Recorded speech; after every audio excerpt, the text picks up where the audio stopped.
There are houses that hold memories. And then there are houses that hold nightmares. If walls could scream, some homes would never fall silent. This is the story of a woman who hid behind a smile.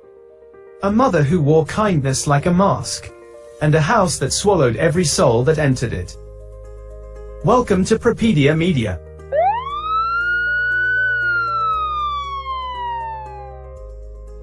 Her name was Shelly Knotek.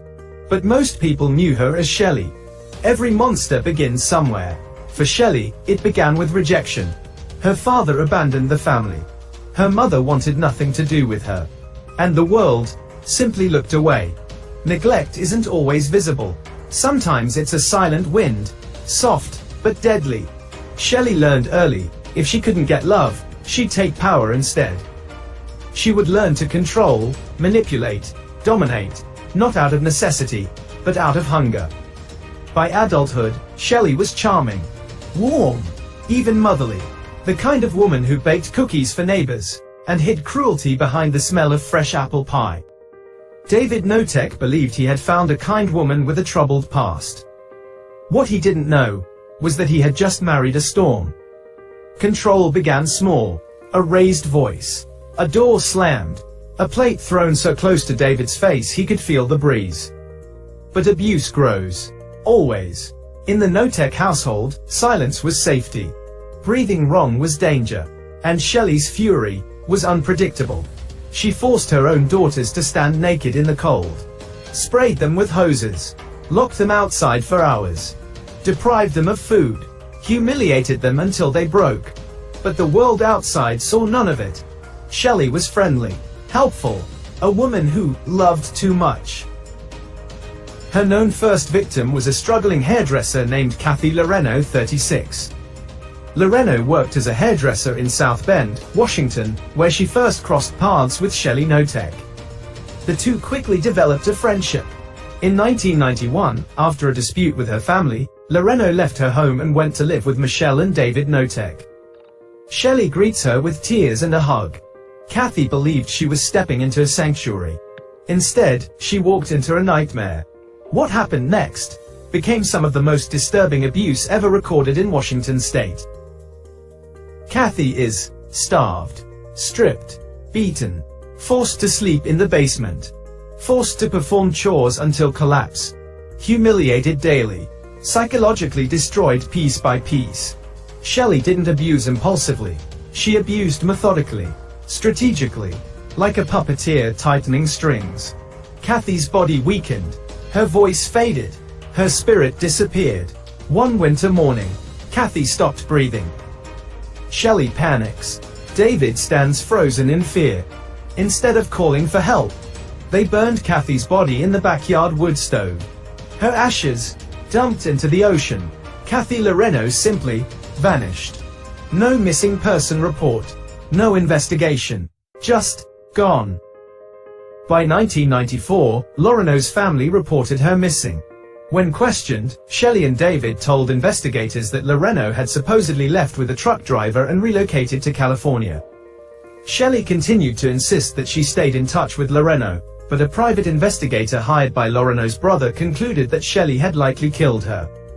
David later claimed that Loreno had choked to death on her own vomit, but admitted he neither sought medical help nor notified authorities because of the visible injuries on her body.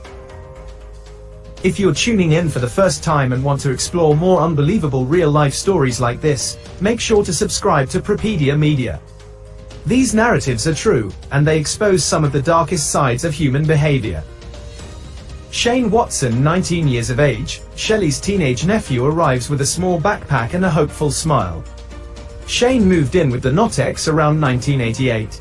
Not long after Kathy Loreno disappeared in 1994, Shane Watson also went missing. When Shane stepped onto that property, he believed he had been saved. What he didn't know was that he had entered a trap. Shane was vulnerable. And Shelly loved vulnerable.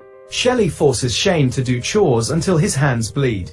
She humiliates him, beats him, starves him, locks him outside in freezing temperatures. This wasn't discipline. This was the blueprint of a predator. And David, he obeyed. He followed Shelly's orders blindly. terrified, controlled, broken himself. Shelly wasn't just abusing individuals. She was building a cult inside her own home. A gunshot echoes across the fields. Sammy wakes up. Nikki freezes. A silence falls so heavy. The air feels thick. Shane had seen too much. He told Nikki he was going to report Shelly. And that was the last decision he ever made. Shelly claimed he ran away. But the truth, David burned his remains in the yard, under Shelly's orders. A teenager, gone, buried like a secret only the soil could hold. At first, Shelly and David Knotek told others that he had headed to Alaska to work on a fishing boat. David later admitted that he had shot Watson with a .22 caliber rifle. Investigators believe David killed Watson because Shelly became furious after learning he had photographed the injuries and mistreatment inflicted on Loreno. David also confessed to burning the remains of both Shane Watson and Kathy Loreno and dispersing their ashes along the shoreline. Her third victim was Ronald Woodworth, 57, a lonely middle-aged man, arrived seeking companionship and support. Shelly knew exactly who to target: the lonely, the broken, the desperate. Ron would experience the same horrors: starvation, torture, humiliation. But Shelly took it further. Much further. She forced Ron to crawl, beat him until he couldn't walk, made him eat his own vomit, and stripped him of every piece of dignity he had left. Ron eventually died from dehydration and internal injuries. Shelly watched. David obeyed. And another life disappeared. Witnesses later recounted disturbing scenes involving Ronald Woodworth. They said he was often forced to perform outdoor chores wearing nothing but his underwear, regardless of the weather. On other occasions, he was ordered to leap from the second-floor roof onto a bed of gravel with bare feet, resulting in shattered bones and deep cuts. Some witnesses also reported that Shelly Knotek would scald his already damaged feet with boiling water and even pour pure bleach over the wounds. Woodworth disappeared in 2003. David eventually confessed that he had buried Woodworth's body on their property, claiming Shelly told him Woodworth had taken his own life. However, the King County medical examiner later determined through autopsy that Woodworth had been murdered. Sammy whispers to Nikki, "We have to get out. Someone's going to die next." The daughters had lived in terror for decades. But now, they had seen too much. Too many bodies. Too many lies. And one day, they found the courage to speak.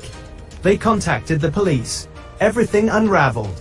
Police cars line the dirt road. Officers storm the house. David breaks down almost immediately. "I'll show you. I'll show you where they are." The truth spilled out like blood. Buried bodies. Burned remains. Decades of torture. And a woman who orchestrated all of it with a smile. Shelly Knotek was finally exposed. The trial courtroom. Shelly sits expressionless. Cold. Unmoved. The daughters testify. David confesses everything. The courtroom was filled with a silence so thick, you could hear every heartbeat.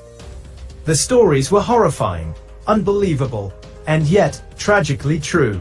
Shelly Knotek was sentenced to 22 years in prison. David received 15 years. But for the victims, and the daughters who survived, no sentence could erase the scars. Some wounds never heal. Some childhoods never return. And some nightmares don't end when you wake up. Shelly Knotek was released from prison in 2022. Free, living quietly. Her daughters still fear her. And the victims? Their names live in whispers: Shane, Kathy, Ron. Lives that deserved better. Lives that were extinguished in a house ruled by terror. Evil doesn't always look like a monster. Sometimes, it looks like a mother. Sometimes, it smiles. It laughs. It opens its doors and says, "Come in. Stay as long as you want." And sometimes, that is how the horror begins. This is Propedia Media. Thanks for staying with us. If you believe stories like this matter and want to hear even more, support the channel by hitting that subscribe button and coming back for the next one.